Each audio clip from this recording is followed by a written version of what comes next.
নতুন করে যখন উত্তপ্ত হয়ে ওঠে পরিস্থিতি, সেই সময়ের ছবি রেখেছি আপনাদের সামনে এবং এই ভিডিও ভাইরাল হয়েছে।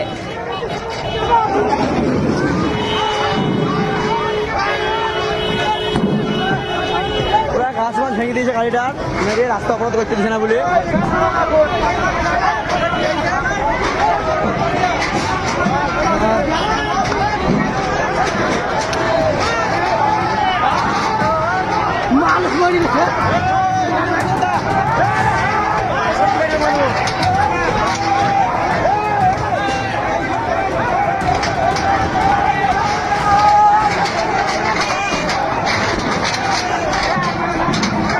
জাতীয় সড়ক আটকের ভাবেই অবাধে চলে দুষ্কৃতীরাজ, বিক্ষোভের নামে চলে গুন্ডামি এবং তাণ্ডবের সেই ভিডিও ভাইরাল হয়েছে, দেখতে পাচ্ছেন সেই ছবি।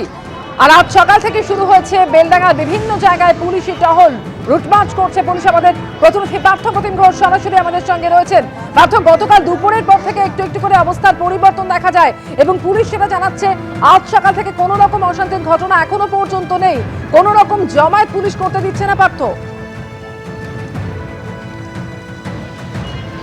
একেবারে কোনো রকম জমায়েত আজ করতে দিচ্ছে না, কিন্তু গত পরশুদিন যে জমায়েত হয় এবং তার পরবর্তীকালে গতকালকেও সেই ঢিলে ঢালা পুলিশিং সেটা দেখতে পাওয়া যায়। এবং যার দরুন একেবারে যে ছবি তুমি দেখলে ভাইরাল ভিডিও বা গতকালকে যে ছবিগুলো উঠে এসেছিল বড়ুয়া মোড়ে, সেই জায়গায় জমায়েত এবং আন্দোলনের নামে একটা রীতিমতো তাণ্ডব চালানো হয়।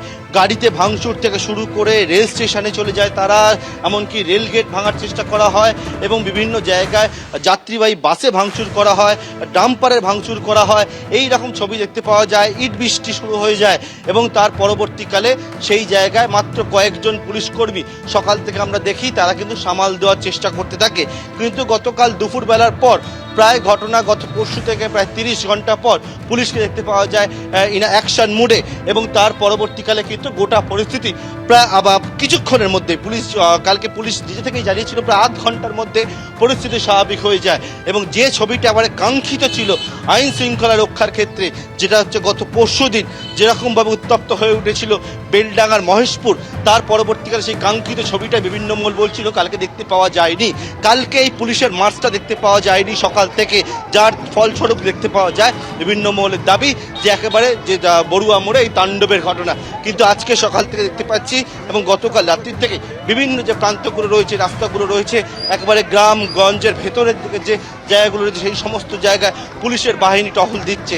অনেকেই জানাচ্ছিলেন গতকালকে তারা আতঙ্কের মধ্যে রয়েছে, অনেকেই জানাচ্ছিলেন যে বিষয়টা তারা ভয়ে ব্যবসায়ীরা দোকান বন্ধ করে দিচ্ছে, তাদের কনফিডেন্স বিল্ড আপ করার চেষ্টা করে পুলিশের বাহিনী।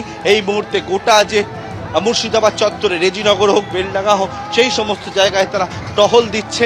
পাশাপাশি পুলিশ জানাচ্ছে গতকালকে ঘটনায় 30 জনকে গ্রেপ্তার করা হয়েছে। ধন্যবাদ পার্থ প্রতিম। এবিপি আনন্দ, এগিয়ে থাকে, এগিয়ে রাখে।